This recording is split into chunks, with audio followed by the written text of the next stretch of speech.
स्वामी राधा स्वामी दयाल की दया, राधा स्वामी सहाय, राधा स्वामी। प्यारे सत्संगी भाइयों बहनों, सबको एक बार पुनः फिर से आप सबको मंगल कामनाएं, आशीर्वाद। एक साल के बाद लगभग आप इस प्रकार के आयोजन में उपस्थित होने का अवसर ढूंढ पाए हो।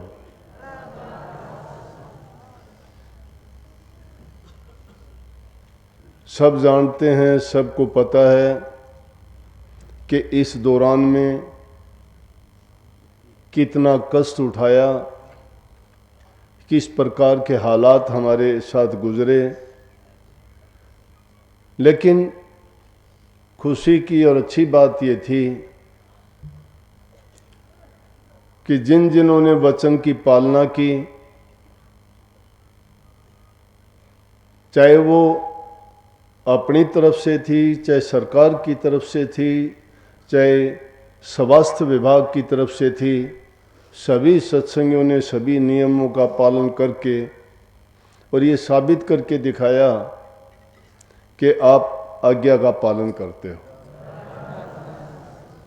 जो सत्संग का प्रभाव था वो आपने सही साबित करके दिखाया कि आप मालिक की मौज में, उसकी रजा में राजी रहते हो। काम बड़ा कठिन था, सारी दुनिया में ही इस कोरोना नाम की महामारी ने अपने पांव फैला लिए थे, जिसमें सारी संस्थाएं बंद हो गई थी। स्कूल, कॉलेज, मंदिर, आश्रम, चर्च, गुरुद्वारे, यहाँ तक कि होटल, रेस्टोरेंट, बल्कि घरों से बाहर निकलना भी कठिन हो गया था, जिसको लॉकडाउन के नाम से हम जानते हैं। घरों में ही बंद रहे। अपने रिश्तेदार, यारों प्यारों से में मिलने में हमें बहुत परेशानियां पेश आती थी। लोगों के दिलों में भय व्याप्त था। लेकिन जब बुरा वक्त, कोई घटना जीवन में आती है, वो इंसान को सिखाती है और ये हमें बहुत कुछ सिखा के गई। क्या सिखा के गई? पहली चीज है कि प्रकृति से बढ़ के कोई चीज नहीं है, वो जो चाहे कर सकती है। इंसान कुछ सोचता नहीं था। इंसान अपनी बुद्धि में यही सोचता था कि मैं जो करता हूं वो सही करता हूं, मेरे करने से होता है। लेकिन इंसान के करने से नहीं, मालिक के करने से होता है। एक देश प्रदेश नहीं, पूरे संसार में उसने अपनी शक्ति का प्रदर्शन करके दिखाया कि देखो तुम्हारी औकात ये है कि मैं अगर चाहूं तो एक पल में कुछ का कुछ कर सकता हूं। नंबर 2, हमें ये सिखाया कि बुरे वक्त में हम किस प्रकार से धैर्य रख सकते हैं। वो धैर्य रखना, उसका हमें ऐसी एक शिक्षा का पाठ मिला कि सब ने धैर्य रखा और किसी ने भी नियम को नहीं तोड़ा। चाहे उसके पीछे डर था जीने का कि अगर हम ऐसा नहीं करेंगे तो रोग लग जाएगा, हमें तकलीफ होगी, या हम शरीर को या प्राण त्याग देंगे। लेकिन फिर भी धैर्य रखते हुए सभी काम किए। तीसरी बात, इस बात का संकेत और संदेश हमें मिला कि दुख के बाद सुख आता है। हमेशा दुख भी नहीं रहता, हमेशा सुख भी नहीं रहता। सब दिन होत न एक समान,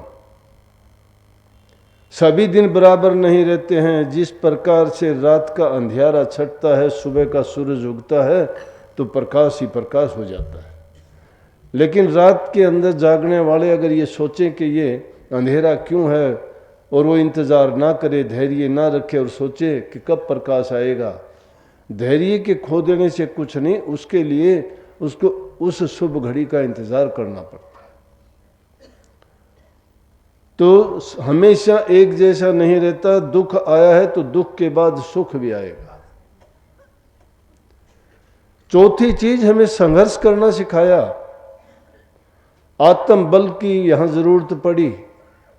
अपनी आत्म शक्ति का, आत्म बल का हमें ये पता लगा कि हम कितना उन किसी चीज के साथ संघर्ष कर सकते हैं, हम में कितनी क्षमता है।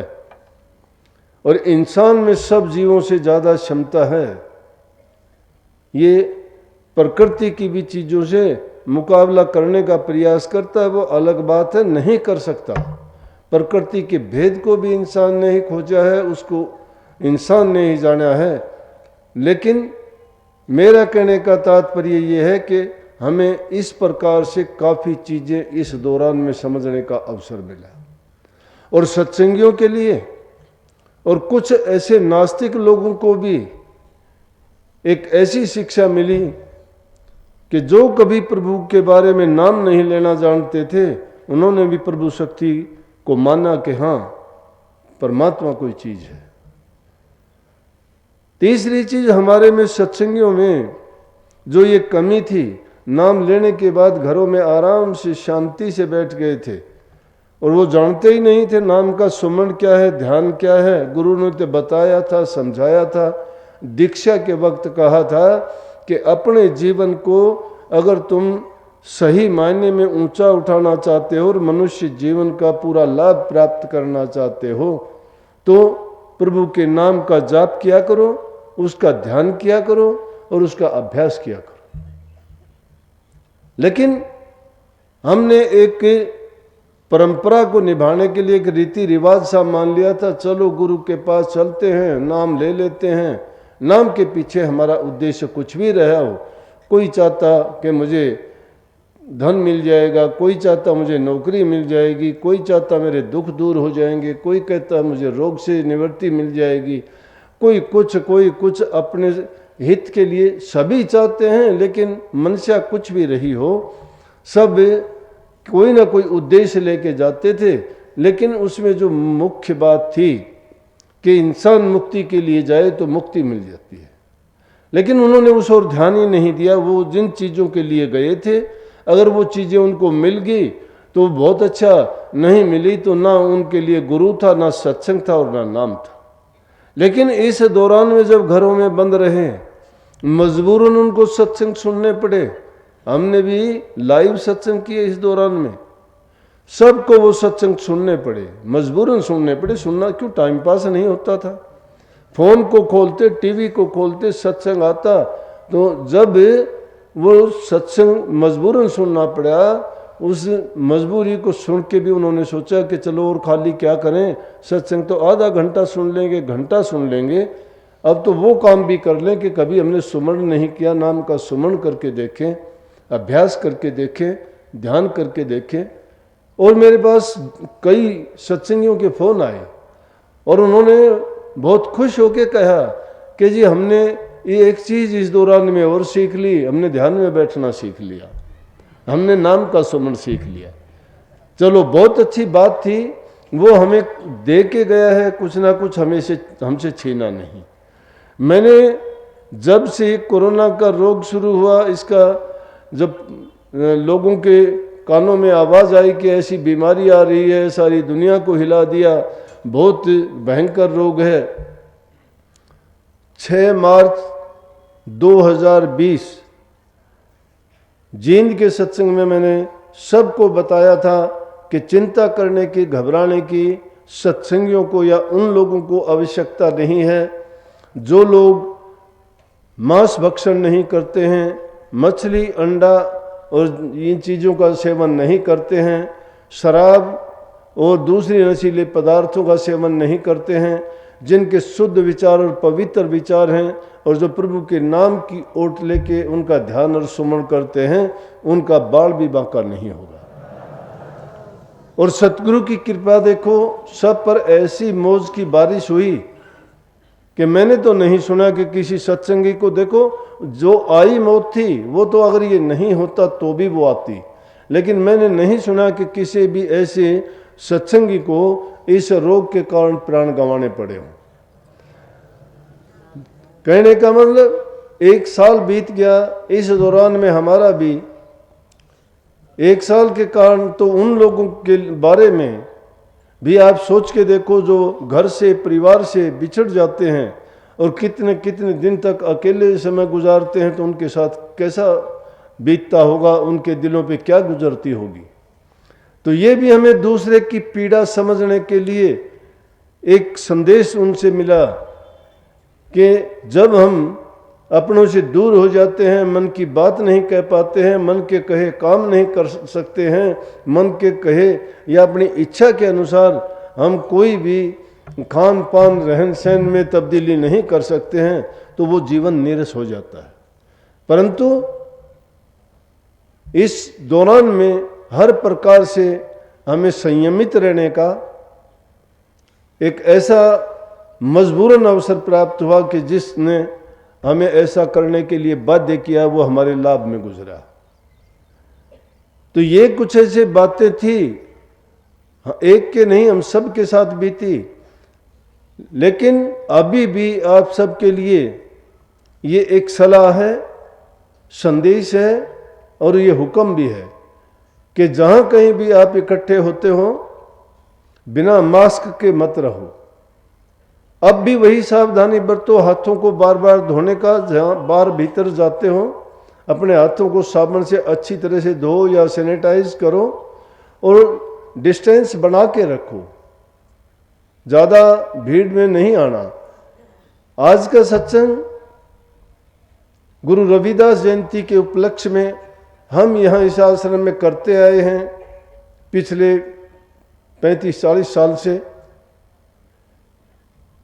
अब भी चलो थोड़ा पहले है, क्योंकि 27 तारीख को ये सत्संग होना चाहिए था, लेकिन 2 मार्च को अपना फिर सत्संग था, बीच में टाइम कम होने के कारण थोड़े दिन थे, इसलिए हमने सोचा कि शिवानी के सत्संग से ही हम संगत को बुलाने का शुरुआत करें।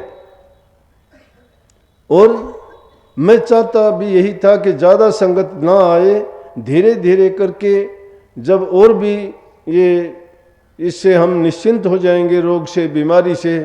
अब तो उसकी दवा भी, उनकी वैक्सीन भी खोज ली गई है, तो उससे आगे इतना डर भय और खतरा नहीं रहेगा, तो फिर पूरी संगत आएगी। तो उस बात को देखते हुए मेरी बात वो भी सत्य होगी कि एक लिमिट में संगत आई है, ये भी एक अच्छी बात है। आगे भी जो सत्संग होंगे उनमें भी मैं आग्रह करूंगा आपसे, जाओ सावधानी पूर्वक जाओ। सावधानी हमेशा ही रखनी है जब तक, वैसे तो लोग काफ़ी सचेत हो गए हैं, मैंने देखा है अकेले में होते हैं तो भी मास्क लगा के रहते हैं। कईयों को कार में अकेले जाते देखा, लेकिन फिर भी उन्होंने मास्क लगाया है। अच्छी बात है, क्योंकि उनको एक आदत सी बन गई है। ये बात नहीं कि वो मजबूरी समझते हों या इसको कोई वजन या भार मानते हों, अब एक आदत सी हो गई है कि वो अपने आप ही सब पास रखते हैं, और जब भी ऐसी बात होती है रखते हैं। तो ये मास्क को अपनी जेब में लगाना भी ठीक समझते हैं, जहाँ ज़रूरत होती है लगाते हैं। ये बहुत अच्छी बात है और एक अच्छा नियम की पालना करने का सबूत भी है। महापुरुषों के जो दिन, जन्मदिन हो या उनके इस संसार से विदा होने के दिन हो, वैसे तो संत कभी जाते नहीं हैं, क्योंकि उनके द्वारा दिया गया ज्ञान, उनके द्वारा दिए गए उपदेश हमेशा मानवता को रास्ता दिखाते रहते हैं, भ्रमों से निकालते रहते हैं और उनको सही रास्ते पे चलने के लिए पथ प्रदर्शन करते रहते हैं। जब जब भी उनकी याद आती है, जब जब उनके दिनों को मनाते हैं, तो उन द्वारा दिए गए उपदेश, उन द्वारा दी गई शिक्षा और उन द्वारा किए गए जो क्रियाकलाप हैं उनको याद करके हमारे मन में भी ये उनके प्रति जो हमारी भावना है वो हमें जागृत करती है और हमें सिखाती है कि उन महापुरुषों की बताई हुई बातों को हम अपना कर अपने जीवन को भी सफल कर सकते हैं। रविदास जी जैसे संत उस युग में हुए थे जब बहुत से संत एक ही समय में हुए। काशी जी में प्रकट थे। मुझे अवसर मिला, मैं काशी जी में गया और रविदास जी के मंदिर में जहाँ उन्होंने भक्ति की, सत्संग किए, जहाँ वो विराजते थे, उस जगह को देखा, मत्था टेका, क्योंकि महापुरुष जहाँ विराजते हैं उस स्थान का तो वातावरण ही अलग होता है। अगर वहाँ की रज मिल जाए, वहाँ की भूमि पे इंसान मत्था टेक ले तो भी सबसे ही इंसान के विचार पवित्र हो जाते हैं। तो रविदास जी चाहे वो नीची जाति से थे, जाति प्रथा हमारे देश में बहुत पुराने समय से चली आती है, बल्कि हमारे शास्त्रों के लेख ऐसा बोलते थे कि शूद्र को, नीची जाति वालों को ज्ञान लेने का, ज्ञान देने का अधिकार नहीं है, ये तो सिर्फ ब्राह्मणों का काम है। लेकिन ज्ञान किसी का गुलाम नहीं है, ज्ञान पर सबका अधिकार होता है, ये संतों ने साबित करके दिखाया। रविदास जी के सामने, कबीर साहब के सामने और नामदेव जो छिपी जाति से थे उनके सामने ऐसी ऐसी परेशानियां बहुत आई। लोगों ने भ्रम में डालने के लिए बहुत प्रचार किए, लेकिन संतों का काम समाज को बुराइयों से निकालना, भ्रम भ्रांतियों से उनको ज्ञान देके जो सच्चा रास्ता है दिखाना, आडंबरों का छुटाना और समाज में फैली हुई कुरीतियों को दूर करने के लिए वो आते हैं। इसीलिए उन महापुरुषों के सानिध्य में रह के, उनके ज्ञान को पाके, उनके उपदेश को सुन के और जैसा वो हमें करने के लिए कहते हैं, आज्ञा देते हैं, वैसा हम करते जाते हैं तो हमारा जीवन भी सफल हो जाता है। रविदास जी के समय में ऐसा अनेक बार हुआ और उन्होंने साबित करके दिखा दिया कि इंसान के विचार अच्छे होने चाहिए, जाति पाति कुछ नहीं है। कबीर साहब ने भी कहा कि जाति पाति पूछे नहीं कोई, हरि को भजे सो हरि को हुई। जो हरि को, परमात्मा को याद करता है वो परमात्मा का है। और रविदास जी कहते हैं जात पात मत पूछिए, पूछ लीजिए ज्ञान, मोल करो तलवारकार पड़ी रहने दो म्यान। अरे शरीर का, जाति का क्या देखना है, जाति और जन्म का क्या पूछना, जन्म जात मत पूछिए। क्या जन्म जात से लेना है, किस जन्म, अगर जन्म ऊंचे कुल में लेता है, कर्म गंदे मंदे करता है, उनके काम अच्छे नहीं है, पाप कर्म में फंसा हुआ है, तो वो ऊंचा कुल और ऊंचा परिवार उसके लिए क्या काम देगा। इसलिए कहीं किसी भी जाति में पैदा हो, लेकिन उसके कर्म अगर अच्छे हैं तो ऐसे आदमी के तो पांव पूजने चाहिए। जैसे रविदास जी ने कहा ना कि ज्ञान को जानना चाहिए, जिस प्रकार से जब तलवार की जरूरत है तो म्यान का उठा के क्या करना, इस प्रकार से शरीर तो एक कवच है ज्ञान के ऊपर। ज्ञान अगर ज्ञान जिसके पास है वो ज्ञान लीजिए। उत्तम विद्या लीजिए यद्यपि नीच पे होए। उत्तम विद्या अगर नीच इंसान से भी मिल जाए तो भी ज्ञान और जो उसको बुद्धि मिली है उसको लेके अगले का तो जीवन संवरता है। जाति पाति का तो कोई परमात्मा के दरबार में नामो निशान नहीं है। वहां तो एक ही जाति के हैं, एक ही धर्म के हैं। आए एक ही ठोड़ से, उतरे एक ही घाट, समझो का मत एक है, अनसमझे 12 बाट। जो एक ही जगह से आए हैं, खून में किसी के नहीं लिखा ये उस जाति का है, ये उस जाति का है। कर्म जिसके बुरे हैं वो बुरा है, वो चंडाल है, और कर्म जिसके अच्छे हैं वो पंडित है, वो ज्ञानी है, वो विद्वान है, वो समझदार है, वो धर्मात्मा है, वो पुण्यात्मा है। रविदास जी चमार जाति से थे, माना उन्होंने, छिपाई नहीं, कहा नहीं। उन्होंने तो सीधी कही कि ऊंची नीची जाति, नीच जात हूं, ओछी पाती है और ओछा कर्म हमारा।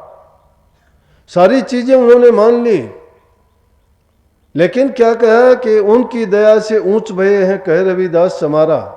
जब प्रभु की भक्ति करते करते ऊंच हो गए, नीच नहीं रहे, नीची गति में नहीं रहे। नीच तो वो होता है जो नीच कर्म करता है, ऊंची जाति में होके पाप कर्म करता है, नीचे कर्म करता है, उसको नीच कहना चाहिए। और रविदास जी ने जाति पाति पर पूरा कुठाराघात करते हुए कह दिया। वो जवाब तो दिया था तुलसीदास जी को। तुलसीदास जी ब्राह्मणों का मंडन करते थे कि ब्राह्मणों को ही ज्ञान का अधिकार है, दूसरों को किसी का ज्ञान का अधिकार नहीं है। चाहे वो ब्राह्मण कुल में पैदा होके नीच कर्म भी कर देता है, फिर भी उसका कुल ऊंच है। ये तुलसीदास जी ने लिखा है। लेकिन रविदास जी ने जवाब तो उसी बात का था, लेकिन ये नहीं कहा। उन्होंने कहा कि रविदास ब्राह्मण ना पूजिए, जो हो वे गुणहीन, पा पूजो चंडाल के जो हो गुण प्रवीण। कि अगर ब्राह्मण कुल में पैदा हुआ है और वो गुणों से हीन है तो उसके पांव पूजने का कोई फायदा नहीं। पांव तो उस चंडाल के पूजो जो गुणों से प्रवीण है, जिसमें अच्छे गुण है। अच्छे गुण, सबसे अच्छा गुण एक ही है। वो कौन सा गुण है? परमात्मा का गुण है। जो प्रभु की भक्ति करता है वो गुण जिसमें है, वो उसकी कोई जाति नहीं। और उसी जाति को अगर मानती तो मीराबाई रविदास को गुरु नहीं बनाती। जाति पाति को अगर मानती तो झालागढ़ की रानी जब काशी जी में आई, वो ऐसे तलाश करती हुई देखती आई, धार्मिक स्थानों पे घूमती थी। जब काशी जी में आई तो उन्होंने रविदास जी के बारे में सुना तो कहने लगी रविदास जी के मैं जाके दर्शन करूंगी। और रविदास जी के दर्शन जब उसने किए और उनके जब सत्संग और वचन सुने, जो प्रभु की भक्ति से ओतपोत थे, जो जिनके दर्शन मात्र से ही झालागढ़ की रानी के विचार बदल गए, उसके जीवन को वो रास्ता मिल गया जिसकी तलाश में वो निकली थी। उन्होंने रविदास जी की जाति नहीं देखी। रविदास जी से उन्होंने बार बार आग्रह किया कि आप मेरे गुरु बनो और मुझे नामदान की दीक्षा दो।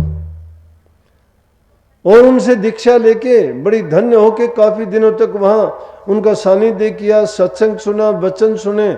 और काफी दिन रुकने के बाद वापिस चली गई। वापिस जाने के बाद में पंडितों को जब पता लगा तो उन्होंने बड़ा उसको ऊंचा नीचा कहा। राजा के सामने कुछ कहा कि देखो ये नीची जाति में जाके कुल का नाश, तुम्हें धब्बा लगा दिया कि उस नीची जाति के गुरु बना लिया। हमारे पंडितों की तो पूछताछ ही नहीं है। ये क्या हुई? वो कहने लगी, जब राणा पूछने लगा कि ऐसा है, बोली कि हाँ ऐसा है, मैंने गुरु बनाया है, रविदास जी को गुरु बनाया है। जाति को ये लोग देखते होंगे, मैं जाति को नहीं देखती, मैं तो गुण देखती हूँ। उसमें वो गुण है, वो जाति का नहीं, वो रविदास नहीं, वो तो राम है, रम्या हुआ है, वो सत्य है। जिसको राम कहते हैं वो वही है। और उसको जो ज्ञान है वो किसी को ज्ञान नहीं है। क्या जाति है? इंसान की कोई जाति नहीं होती। जाति भक्ति में नहीं है। परमात्मा की जो भक्ति करता है, अरे गंगा जी में गंदे नाले भी अगर गिर जाएं तो उसमें गिरने के बाद वो गंदा नाली भी गंगा जल बन जाता है। वो गंदा नाला या गंदा पानी नहीं रहता। इसी प्रकार से जो प्रभु की भक्ति करते हैं उसमें तो बड़े बड़े ठग, डाकू, चोर, लुटेरे भी धर्मात्मा और महापुरुष बन जाते हैं। इसलिए प्रभु की भक्ति सबके पापों को नाश करके उनको हर प्रकार से पाक, साफ और पवित्र बना देती है। उन्होंने चलो आगे तो जो बात हुई, ब्राह्मणों को बुलाया गया, बोला कि तुम्हारी क्या है? बोला कि हमारा काम था कि दान दक्षिणा लेना, अब वो तो दान दक्षिणा हमें मिलेगी नहीं, वो तो अब रविदास को देगी। बोले चिंता ना करो। रानी कहने लगी दान दक्षिणा मैं तुझे ही दिला देती हूँ जो तुम्हें चाहिए। और उनको दान दक्षिणा दिला दी और उसको लेके वो खुश होके चले गए कि हाँ बस ठीक है, हमें तो अपनी दान दक्षिणा चाहिए। इसलिए ज्ञान मोल नहीं मिलता है। ज्ञान किसी का मोहताज नहीं है। भक्ति रूपी शक्ति किसी को अगर देखनी चाहिए तो उस भक्ति में जाके देखो, कदम रखो। उसके लिए आपको संयम करना पड़ेगा, साधना करनी पड़ेगी, तप करना पड़ेगा, दिल में प्रेम प्रीति जगानी पड़ेगी। अपने पूरे संयम के साथ जब एकाग्रचित होके उस प्रभु को याद करोगे तो कहीं इधर उधर डोलने की नहीं, लेकिन हाँ गुरु को खोजने की जरूरत है। गुरु जब मिल जाएगा तो तुम्हें ये सारी चीजें सहज में ही दे देगा। बिना गुरु के किसी को आज तक मिली नहीं है। इसीलिए जो गुरु के महत्व को नहीं जानते वो गुरु को इंसान समझ बैठते हैं। और जो गुरु को इंसान समझ बैठता है वो खाली रहता है, उसको कुछ मिलता नहीं है। गुरु को जब तक तुमने परमात्मा नहीं माना है, उनको उस भंडार का मालिक नहीं माना है जो तुम्हें मिलने के बाद तुम धन्य हो जाओगे, तब तक समझो कि हम खाली हैं। गुरु की महत्ता शिष्य के लिए सबसे बड़ी है। जिसने गुरु पर पूरा विश्वास और पूरी श्रद्धा जमा ली है तो समझो उन्होंने भक्ति अपनी पूरी कमा ली है, उसका जीवन धन्य है और उसने सफल कर लिया है। जितने भी गुरु भक्त गुरुमुख संत फकीर हुए हैं सब ने गुरु की महिमा गाई है, और जो जो गुरु की शरण में सच्चे मन से कहे हैं तो धन्य और मालामाल भी हुए, उनके किसी बात की कमी नहीं रही। लेकिन जिनके मन में कपट और धोखा रहता है, दुनियादारी की चीज़ों और पदार्थों के लिए गुरुओं के पास जाते हैं और वो गुरु को मानस रूप समझते हैं, वो धोखा खाते हैं, उनको मिलता कुछ भी नहीं है। इसी प्रकार से मीराबाई ने वैसे तो श्री कृष्ण जी को गुरु माना था, बचपन से उनको मानती थी, लेकिन फिर भी उन्होंने रविदास जी को गुरु बनाया और उनके बारे में भी वही बातें हुई, उनको भी ये कहा गया बार बार। और जब रविदास जी चले गए थे तो तुलसीदास जी हाजिर थे।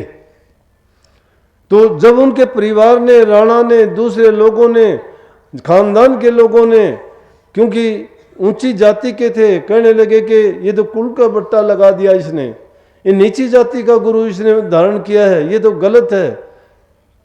तो जब वो परिवार वाले सब इतना उसके साथ बुरा करने लगे तो मीरा जी ने बड़ा दुख से और तुलसीदास जी को एक चिट्ठी लिख के भेजी।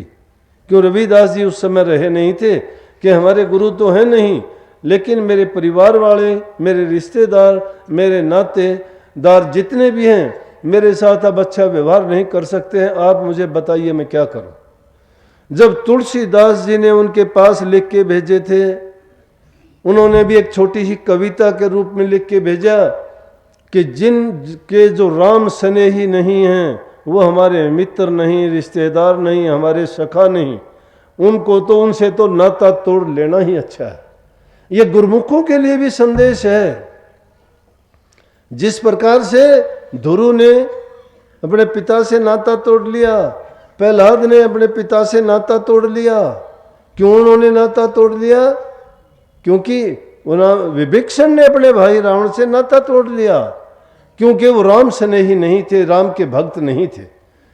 तो उन्होंने कहा कि जब ऐसी घड़ी बीतती है इंसान के साथ में, जब वो प्रभु भक्ति से किसी को जुदा और अलग करना चाहते हैं तो उनकी दोस्ती को छोड़ देना चाहिए, त्याग देना चाहिए। संत करामात नहीं दिखाते, स्वयं अगर दिखाई जाए, प्रकट हो जाए, कोई बात नहीं। संतों के अंदर सादगी होती है, प्यार होता है, सच्चे होते हैं, झूठ कपट का काम नहीं है, ना उनके अंदर कोई अहंकार नहीं। अगर ये चीजें उनके अंदर है तो संत नहीं है। रविदास जी ने कहा 5 दोष तज जोर है संत चरण लो लीन, रविदास सोई जानिए ऊंचे और कुलीन।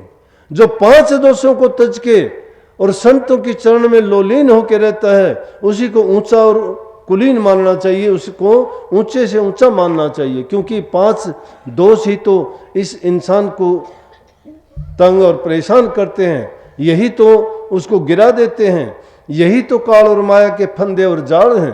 काम है, क्रोध है, लोभ है, मोह है, अहंकार है। ये 5 चीज किसी न किसी रूप में सब में व्याप्त हैं। ये जाते भी नहीं है, लेकिन इनका प्रयोग उचित समय पर उचित ढंग से अगर किया जाए तो ये हमारे लिए दुख का कारण नहीं बनते।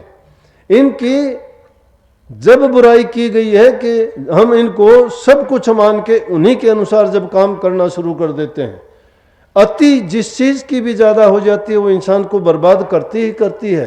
काम की अति हो जाए तो काम बुरा है, क्रोध की अति हो जाए तो पता नहीं क्या का क्या करवा देती है, बुरा है।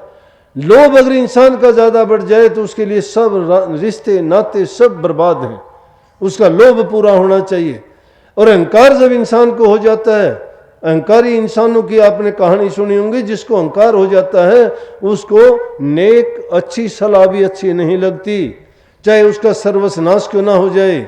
जैसे रावण का सर्वनाश हो गया, विभीषण की सच्ची सलाह उसने नहीं मानी। उसके भाई ने, कुंभकर्ण ने भी शिक्षा दी कि ऐसा ना कर, लेकिन उसको उचित बात सही नहीं लगी। उसके सभासदों मंत्रियों ने भी कही कि आप गलत करते हो, लेकिन अहंकार जिसकी बुद्धि पे सवार था, इसलिए जिस चीज की भी इन चीज़ों में से बहुतायत हो जाती है और बर्बाद करके रखती है। लेकिन काम को समझना चाहिए, काम जरूरत के मुताबिक है तो काम बुरा नहीं है। काम काम सभी कहें, काम न चीन्या कोई, जितनी मन की कल्पना और काम कहा वह सोए। मन के अंदर तो कितनी कल्पनाएं उठती है, काम सभी वही है। क्रोध वो अग्नि है, छोटी छोटी बात पे क्रोध करके थोड़े से समय के लिए क्रोध करते हैं, ऐसा काम कर जाते हैं कि फिर पछताए नहीं, आदमी को उसकी भरपाई उससे हो ही नहीं सकती। एक छोटा सा क्रोध आता है, क्षण भर के लिए आता है। इंसान अगर संयम बरते और उस क्रोध को उस टाइम पे वो शांत हो जाए, चुप हो जाए और ज़्यादा उससे क्रोध को मन में ना रखे तो बच सकता है। नहीं, क्रोध ने बड़े बड़ों का नाश कर दिया। महाभारत में 18 अक्षौहिणी सेना जो खपी, 56 करोड़ यदुवंशियों का नाश हुआ, वो क्रोध का ही कारण था। अगर द्रौपदी का इतना क्रोध नहीं होता तो इतना बड़ा युद्ध नहीं होता कि 18 ही दिन में कितना बुरा ऐसा युद्ध हुआ कि जिसके अंदर कितना विनाश हुआ। इसलिए कही है कि ये 5 दोष हैं। रविदास जी कहते हैं 5 दोषों को तज के जो संतों की चरणों में रहता है, संतों के चरण में वो इनका प्रयोग करना सीख जाता है। क्रोध करो तो मन पर करो, ये दुष्ट काम ये करता है, बुराइयों की तरफ लेके जाता है, बुरे ख्याल ये उठाता है, तरह तरह की विपदाओं में ये डालता है। लोभ करो तो इस चीज का करो कि आज मैंने 10 मिनट सुमन किया है तो कल मैं 15 मिनट करूं, अगले दिन 20 मिनट करूं। इस चीज का लोभ नहीं करते हम, तो लोभ करते हैं दूसरी चीजों का, पदार्थों का। पदार्थ आज है कल नहीं रहेंगे। इस सृष्टि में कोई चीज नहीं। कुदरत का भी खेल देखोगे, जहां झील थी आज वहां पर्वत खड़े हैं, जहां टीले थे वहां आज पानी खड़े हैं, जहां जंगल थे वो सब सफा हो चुके हैं। प्रकृति बदलती रहती है, एक जगह से उठाती है दूसरी जगह पटकती है, जब वो स्थिर नहीं है। तो इसलिए समझ के साथ काम लेना चाहिए। इसी प्रकार से अहंकार है, अहंकार किस चीज का करना। अभी तुमने शब्द सुना होगा कि भाई तू अब तो इस मोह नींद से जाग जा। कितनी नींद सोया, पहले मां के गर्भ में सोया, बाहर निकाला, फिर आके कि मां की गोद में सोया, फिर पत्नी के साथ सोया, लेकिन फिर आखिरी सोना था वो बाकी रहा और कुछ भी नहीं। सोते सोते जन्म गंवा दिया, देखते देखते इंसान का जीवन बीत गया। जो समय था उसको चेत्या नहीं। संतों ने तो कही सगड़ी सृष्टि के 5 सिकदार, राम भगत के पानी हार, जगत पास से लेते दान, और गोविंद भगत को करो प्रणाम। सारी सृष्टि के 5 शिकारी हैं ये, काम क्रोध लोभ मोह अहंकार। लेकिन जो गुरु भगत है उनके पानी हार है, उनके सेवक हैं, नौकर हैं उनके। ये जिस प्रकार क्या करते हैं कि दुनियादारी से तो वो लेते हैं लेकिन भक्तों की सेवा करते हैं ये। लेकिन निकम्मा आदमी होता है, वो उसकी बुद्धि में ये बात नहीं आती है। वो अपनी बुद्धि से अपने ख्यालात से अपना जीवन जीता है। वो सोचता है मैं जो करता हूं वो सही है। तो हम कितना सोच सकते हैं, हमारा सोचने का दायरा हमारे से ज्यादा का नहीं है। संतों ने इसीलिए कहा कि पर हित करो, पर उपकार करो, दूसरे के लिए जियो। दूसरों के लिए हित करोगे, तुम्हारा बदले में तुम्हारा कर्म का फल बनके उत्तम फल तुम्हें मिलेगा। अगर तुमने कोई पाप कर्म किया, दूसरे के प्रति बुरी भावना भी मन में पैदा कर ली, तो समझो कि तुमने तुम्हारे लिए ही कांटे बो लिए हैं। वो कांटे तुम्हें ही लगेंगे, क्योंकि बदले में वो मुड़ के जरूर आएंगे। प्रकृति का नियम है, कुदरत ने ऐसा नियम बना रखा है। ये तो संतों की मौज है कि संतों ने उस चीज को खोज करके और सब चीजों का त्याग करके संयम रख के, नहीं तो संत भी सब कुछ कर सकते थे। संतों के पास बड़े बड़े राजा बादशाह सेठ साहूकार, अरे 9-9 करोड़ के हीरे जवाहरात लाल भी रख के गए तो भी उन्होंने नजर उठा के नहीं देखा। लेकिन उन्होंने जो कुछ पाया इस नाम रूपी भक्ति के अंदर पाया, तो नाम के तुल्य कोई न हीरे जवाहरात है, न लाल मोती है, न महलों के सुख आराम है, न अच्छे भोजन है। इसलिए हमें इस जीवन के बारे में सोचना चाहिए कि जिन संतों ने इतना त्याग किया, तो उस त्याग का मतलब ये था कि उनके पीछे कोई ना कोई विशेष बात तो है। इंसान और दूसरी चीज़ों की खोज में ज़रूर लग जाता है कि कौन आदमी क्या करता है, ये जाता कहाँ है, ये करता क्या है, इसके पास धन कहाँ से आ गया, इसका पैसा कहाँ से आ गया, ये सुखी क्यों है, मैं दुखी क्यों हूँ। अरे दूसरे के बारे में इतनी खोज करने में लगा देते हो, तुम अपने लिए क्यों नहीं सोचते। अपने लिए अगर हम सोचना शुरू कर दें और अपने बारे में जांचना शुरू कर दें और अपने ही अंदर में अगर प्रवेश करें तो हमारे अंदर में है। उसकी खोज करने के लिए अंदर में ही प्रवेश करना पड़ता है। अब वस्तु कहीं खोजे ढूंढे कहीं, और किस विद आवे हाथ, कहें कबीर तब पाइयर भेदी, लीजिए साथ भेदी है संत। संत जब साथ ले लिए, वो भेदी हैं, उनको लेके वो कहते हैं अंदर में जाओ, प्रवेश करो, नाम की कमाई करो, उस नाम का सुमन करो, अभ्यास करो, अपनी इच्छाओं पर, तृष्णाओं पर, वासनाओं पर काबू रखो। जरूरत से ज्यादा किसी चीज के उपयोग के लिए इतने ललायित ना हो। संयम से जीवन जियो, दूसरों को जीने दो और खुद भी जियो। दूसरों को सुख दोगे तुम्हें सुख मिलेगा, दूसरों को सम्मान दोगे तुम्हें सम्मान मिलेगा, दूसरों को आदर सत्कार दोगे वो तुम्हारा आदर करेगा। माँ बाप बूढ़े बुजुर्ग की सेवा करोगे, उसके बदले में तुम्हें जो आशीर्वाद, उनके मीठे वचन, तुम्हारे लिए जो आशीर्वाद प्राप्त होगा उनकी जबान से, वो तुम्हारे लिए कवच का काम करेगा, तुम्हारी रक्षा करेगा, तुम्हें धन्य कर देगा। जब तक इंसान का ये सामाजिक जीवन अच्छा नहीं है, वैचारिक जीवन उसका अच्छा नहीं है, चरित्र उसका अच्छा नहीं है, चाहे लाख सत्संगों में जाए, लाख मंदिरों में जाए, लाख गुरुओं के सेवा करो, लाख अपने आप को सत्संगी दिखाओ, कितने ही आप कहो कि मैं नाम जपता हूँ, अभ्यास करता हूँ, मेरे हिसाब में ये बात नहीं है। मैं कहता हूँ इंसान की सोच जब बुरी है, निंदा उसका जीवन है, निंदा करता है, बुराइयां करता है, चुगली करता है, बुराइयां सुनता है, फिर वो अच्छा कहां से।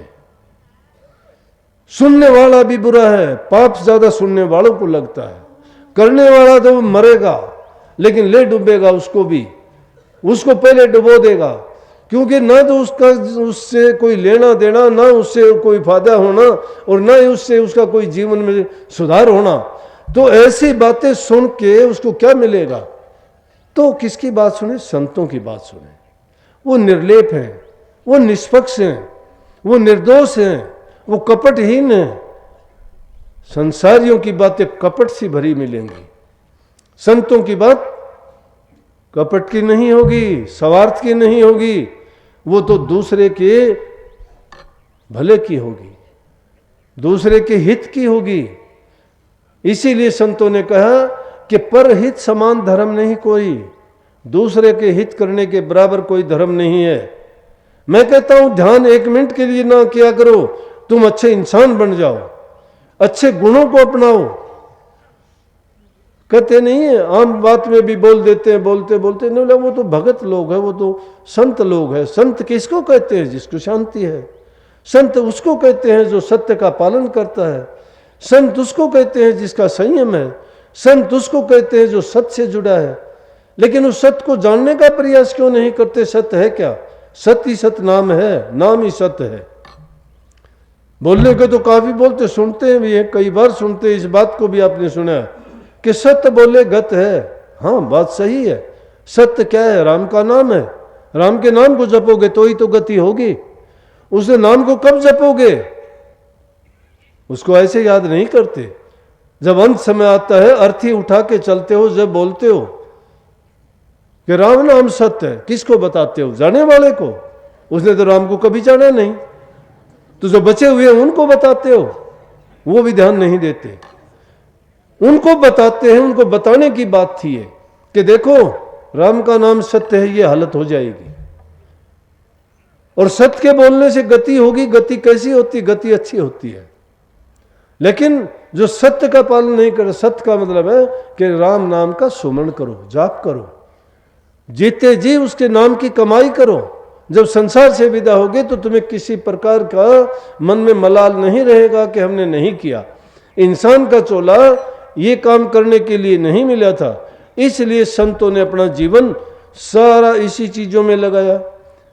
ये बात तो मैं आपको पहले भी काफी बता चुका हूं। संत सिद्धि नहीं दिखाते, अपने आप प्रकट हो जाते हैं। रविदास जी के बारे में भी बात जो है कि मन चंगा तो कठौती में गंगा, मैंने 2-3 सत्संगों में अच्छी तरह से समझाई और बताई है। संतों के लिए मुश्किल नहीं। रविदास जी ने चमड़ा भेड़ने वाली कठौती में जब कंगड़ निकाल के दिखा दिया तो संतों के पास कमी क्या है? संत जो चाहे वो कर दे, जो चाहे वो दिखा दे। मिट्टी से गुरु लाल बना दे, पत्थर से गुरु हीरा दिखा दे, नहीं दिखा दे। घास नहीं वहां मोती निपजा दे, बांझों को पुत्र जना दे और निर्धन के सिर ताज धरा दे। वो साकार निराकार सब कुछ वही है, लेकिन उसको मानते और जानते क्यों नहीं? क्यों नहीं हम उनको मान के और उनका जो नाम का ध्यान करना है क्यों नहीं करते? अभ्यास क्यों नहीं करते? बुराइयों में फंसे बैठे हैं। हम अपने इंद्रिय भोगों के सुखों को सुख मानते हैं, लेकिन वो सुख नहीं है। सुख तो नाम रस में जो आनंद है वो नहीं है। लेकिन जब तक संसार के रस आते हैं उस रस का तरफ नहीं जाते। और वो रस अगर एक बार भी किसी को थोड़ा उसका आनंद प्राप्त हो गया, फिर उसको पता लग जाएगा, फिर ये संसार के रस उसको फीके लगने होंगे। फिर संतों के आगे कौन चीज बादशाही? ये कुछ जिन सुखों को सुख मानते हैं, ये चंद दिनों के सुख हैं, चंद मिनटों के सुख हैं, चंद घड़ी के सुख हैं। उसके बाद तो दुख में बदल जाएंगे, क्योंकि हर चीज परिवर्तनशील है। लेकिन एक ही चीज अटल है जो नहीं बदलती, वो प्रभु का नाम है। प्रभु की हुई भक्ति कभी ना कोई उसको ले सकता है, ना बटा सकता है, ना छीन सकता है, और ना ही उसमें कभी कोई किसी प्रकार की कमी आ सकती है। जो जितनी कमाता है सब की सब उसी को मिलती है वो। तो हमारे लिए तो निज का काम जो है वो सिर्फ प्रभु की भक्ति करना ही हमारे लिए है। और जितने भी दूसरे काम करोगे वो तो दुनियादारों के लिए करोगे। दुनियादारों के लिए जो करोगे वो हमारे क्या काम आएंगे? जाते वक्त कोई कुछ साथ नहीं लेके जाता, साथ जाता है तो इंसान के किए हुए नेक कर्म, प्रभु के नाम की हुई कमाई उसके साथ जाती है। इसलिए ये मनुष्य का चोला मिला है, इसको पल पल में हमें प्रभु के नाम का गुणगान करना चाहिए, उनको याद करना चाहिए और उनके प्रति अपनी भावना ये दिखानी चाहिए कि हे मालिक, आपने धन्य कर दिया कि इंसान का चोला दिया जिसमें मुझे गुरु मिला, सत्संग मिला, नाम की दीक्षा मिली, और ये सब प्राप्त करने के बाद में मुझे ये अवसर भी दिया गया कि हर प्रकार से सब ज्ञान इंद्रिय कर्मेंद्रियों से मुझे भरपूर कर दिया, ताकि मैं नेक कमाई करके आपको याद करके अपने जीवन को सफल करके जाऊं और इस जन्म मरण से मुक्त हो जाऊं। ये इंसान का जीवन है। लेकिन अगर हमने ये नेक काम नहीं किए और ये अवसर हाथ से निकल गया तो फिर चाहे कितने भी चीखना चिल्लाना, फिर तो हमारे कर्म की गति जो है उसके अनुसार आना पड़ेगा। जैसे कर्म हमने किए हैं, कोई अंधा लूला लंगड़ा बन के आएगा, कोई भूखा प्यासा भीख मंगा बन के आएगा, कोई किसी को किसी प्रकार का दुख हुआ, किसी को किसी प्रकार का चोला इंसान का होगा, लेकिन नरक जैसा जीवन बीतेगा।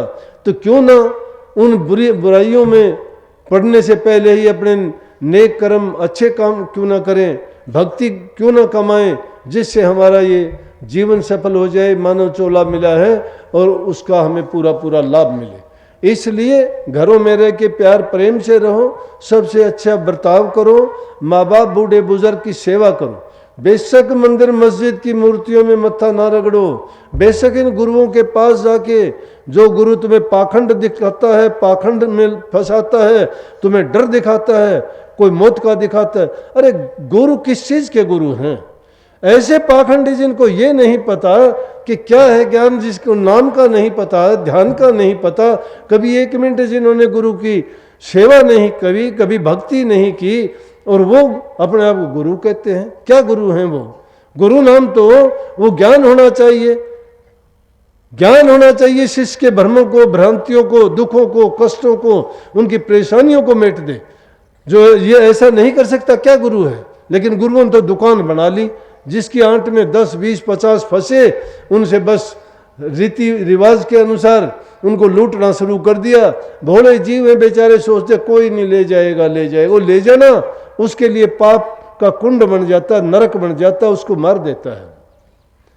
तो ऐसे गुरुओं के पास जाने से तुम्हारा आकाश होता है। गुरु वो ढूंढो जिससे तुम्हारा जीवन बने, जिससे तुम्हारा सुधार हो, जिससे तुम्हारा बुराइयां निकले। और जिनसे तुम्हारा ऐसा नहीं होता मत जाओ उस गुरु के पास, पाखंडी है, लुटेरा है, ठग है। तो इससे अच्छा तो इंसान अकेला भला है, घरों में रहो, वो तो बुरे से बुरा हो जाता है। ऐसा तो इससे अच्छा तुम्हारे माँ बाप की सेवा किया करो, घर में रह के टाइम पर उनको खाना दो, नहाओ धुआओ, अच्छा बर्ताव करो। मैं कहता हूं जो तुम्हें गुरु परमात्मा भी नहीं दे सकता, तुम्हारे माँ बाप और सास ससुर दे देंगे।